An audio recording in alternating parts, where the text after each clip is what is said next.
बिस्मिल्लाहिर्रहमानिर्रहीम। अस्सलाम वालेकुम। ये आफाक इकबाल सीरीज़ की किताब है जमात अव्वल की, और जो सबक हम पढ़ने वाले हैं उसका उन्वान है हारिस की सच्चाई। यकीनन आपको मौजू पढ़ के, उन्वान पढ़ के समझ में आ गया होगा कि ये सच पर लिखा गया सबक है। हासिलात तालुम आपकी स्क्रीन पे हैं और जो अहम अल्फाज हैं वो कुछ यूँ हैं: सहन, घंटी, झूठ, इजाज़त, फ़ौरन, पसंद, मुआफ़ी। चलिए मतन पढ़ते हैं। असद गली में अपनी गेंद से खेल रहा था। असद ने गेंद हवा में उछाली तो गेंद हारिस के घर में जा गिरी। हारिस अपने घर के सहन में पड़ी गेंद देखकर खुश हो गया। वो इस रंग बरंग की गेंद से खेलने लगा। थोड़ी देर बाद घर की घंटी बजी। असद अपनी गेंद लेने आया था। हारिस ने जल्दी से गेंद छुपा ली। उसने झूठ बोला कि गेंद उनके घर में नहीं आई। असद खामोशी से वापस चला गया। ये मतन का कुछ हिस्सा था। बाकी का सबक आप खुद पढ़िए और देखिए क्या असद को उसकी गेंद हारिस ने वापस दी या नहीं। हारिस ने क्या इसी झूठ को आगे तक जारी रखा या उसने सच बताया। आगे बढ़ेंगे और अहम अल्फाज देखेंगे और उनके मानी पढ़ेंगे। झूठ, झूठ का मतलब होता है गलत बात। फौरन, जल्दी से। बाद हमारे पास लिखने की सरगर्मी है और इन सवालों के हम यहाँ जवाब देंगे। पहला सवाल क्या है? हारिस गेंद वापस क्यों नहीं करना चाहता था? क्योंकि उसे रंग बिरंग की गेंद पसंद आ गई थी और वो उससे खेलना चाहता था। अगला सवाल, अम्मी जान ने हारिस को क्या समझाया? तो अम्मी जान ने हारिस को समझाया कि झूठ नहीं बोलना चाहिए। अब आप ये सवाल पढ़िए और पूरा मतन पढ़ने के बाद इनके जवाब दीजिए। अगला सवाल है, अगर आप हारिस की जगह होते तो क्या करते? क्या आप भी हारिस की तरह गेंद छुपाते या वापस कर देते? क्या आप भी झूठ बोलते या पहली दफा में ही सच बता देते? बताइए आप क्या करते। अगला सवाल क्या है जी? सबक के मुताबिक दुरुस्त जवाब के गिर्द आपको दायरा लगाना है और पहला सवाल है, असद गली में खेल रहा था क्या? फुटबॉल, हॉकी, बल्ले से या गेंद से? तो दुरुस्त जवाब है दाल यानी गेंद से। वो गेंद से खेल रहा था। अम्मी जान के पूछने पर सारी बात बता दी। किसने? हारिस ने, कासिम ने, असद ने या अली ने? क्योंकि ये सबक हारिस की सच्चाई पे है तो हारिस ने सारी बात बता दी। ये कुछ सवाल थे। अब आपने पूरे सवाल पढ़ने हैं और उनके जवाब देने हैं। आगे आपस में बात करें का सवाल है, यानी सुनने बोलने का। तो सवाल ये है कि आपस में बातचीत करें और बताएं कि आपको सबक हारिस की सच्चाई में कौन सा किरदार ज़्यादा पसंद आया और क्यों? अम्मी का किरदार, हारिस का किरदार या असद का किरदार? जो भी आपको पसंद आया वो बताइए और क्यों पसंद आया ये भी बताइए।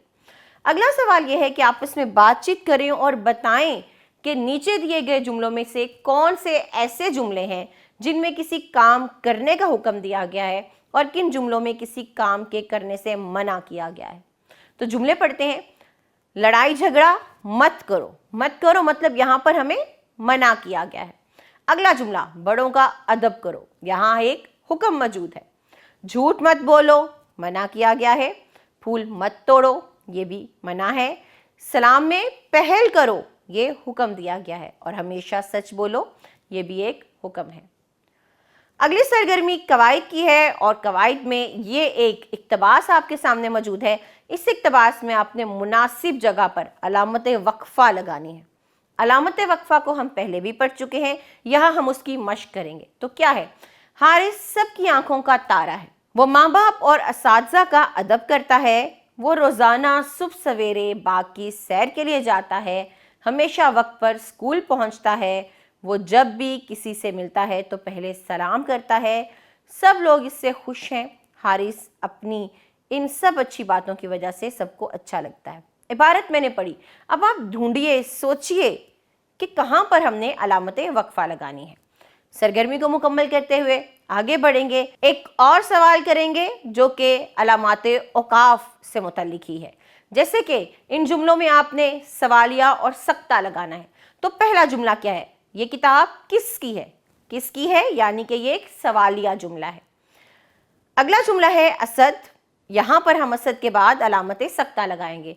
असद, अली और उमर दोस्त हैं तो हमने असद के बाद सख्ता लगाया। अगला जुमला, क्या अहमद ने सबक याद किया था? تو یہ ایک سوالیہ جملہ ہے، لہٰذا سوالیہ علامت آ جائے گی۔ باغ میں گلاب، گیندے اور موتیے کے پھول کھلے تھے، ہم یہاں پر گلاب کے بعد علامت سکتہ لگا دیں گے۔ آگے بڑھیں گے، لکھائی کی مہارت کی طرف آئیں گے، اور سوال کیا ہے؟ جھوٹ بولنا بری عادت ہے۔ اس عنوان پر آپ نے استاد کی مدد سے 5 جملے لکھنے، تو لکھیے اور اپنے استاد کی مدد لیجئے اور پھر اس سرگرمی کو مکمل کیجئے۔ مہارت حیات کی سرگرمی میں سوال ہے کہ سبق حارث کی سچائی کو ڈرامائی صورت میں تیار کر کے کمرہ جماعت میں پیش کریں۔ آپ نے اس سارے سبق کو ڈرامے کی طرح اپنے کمرہ جماعت میں پیش کرنا ہے۔ آخری سوال ہے، دی گئی ہدایات سنیں اور ان پر عمل کریں۔ سب سے پہلے کیا ہے؟ اردو کی کتاب کا صفحہ نمبر 80 کھولیں، تو یہ کام آپ کو فوراً کرنا ہے۔ احتراماً کھڑے ہو جائیں سب لوگ، پینسل ہاتھ میں پکڑیں، اپنی ساتھ والی نشست پر بیٹھے ساتھی سے ہاتھ ملائیں، اردو کی کتاب بند کر دیں اور تختہ تحریر کی طرف دیکھیے، یعنی بورڈ کی طرف دیکھیے۔ یہ تھا جی ہمارا سبق۔ یہاں پر ہم نے کچھ تصورات کو پڑھا، اب وقت ہے کہ آپ ان تصورات کو دہرائیے۔ ہم آپ سے اگلے سبق میں ملیں گے، اپنا خیال رکھیے گا، جزاک اللہ خیرہ۔